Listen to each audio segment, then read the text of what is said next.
சீமான் மற்றும் விஜய் ஆர்எஸ்எஸ் பெற்றெடுத்த பிள்ளைகள் என்று விசிக தலைவர் திருமாவளவன் முன்வைத்த விமர்சனத்திற்கு பதிலளித்துள்ள பாஜக மாநில துணைத் தலைவர் குஷ்பு சட்டமன்ற தேர்தலில் போட்டியிடுவது குறித்தும் விளக்கம் அளித்திருக்கிறார்.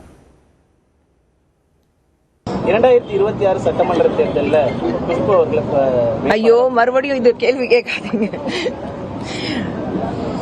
எந்த தேர்தல் வந்தாலும் நான் போட்டியிட போறேன்னா அந்த ஆசையோட நான் வரதே இல்லை. கட்சி என்ன சொல்றாங்களோ மேல இடத்துல நம்ம தலைவர் மேல இடத்துல இருக்குது, தலைவர் இல்லைன்னா சொல்றாங்களோ அவங்களுக்கு ஏற்ற மாதிரி தான் நான் கட்சியில இருக்கேன். விஜயும் சீமான் அவர்களும் ஆர்எஸ்எஸ் உடைய பிள்ளைகள் அப்படின்னு திருமாவளவன் சொல்றாரு. அவர் யார் பிள்ளை?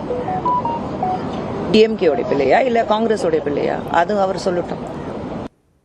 சுனாமி கோர தாண்டவத்தின் 21ஆம் ஆண்டு நினைவு தினம் தமிழ்நாடு முழுவதும் இன்று அனுசரிக்கப்பட்டு வருகிறது. கடந்த 2004ஆம் ஆண்டு இதே நாளில் சென்னை முதல் கன்னியாகுமரி வரை கடற்கரையோர பகுதிகளை ஆழிப்பேரலை சுனாமி சூறையாடியது.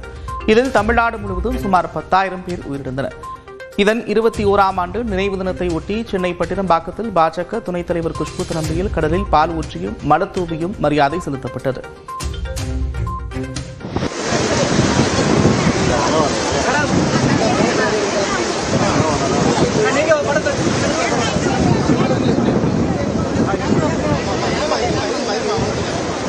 எத்தனை பேர் நம்ம இந்த கடலுக்கு பறி கொடுத்தோம். கடல் கொந்தளிச்சு வரும்போது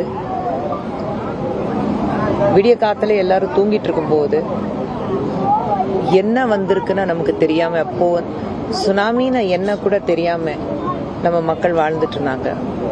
சுனாமின்னு ஒன்று இருக்கு, அது அப்போதான் தெரிஞ்சுது. இத்தனை வருடங்கள் கழிச்சியும் ஒவ்வொரு வீட்டிலையும் கண்ணீர் விழாத நாள் இருக்க முடியாது.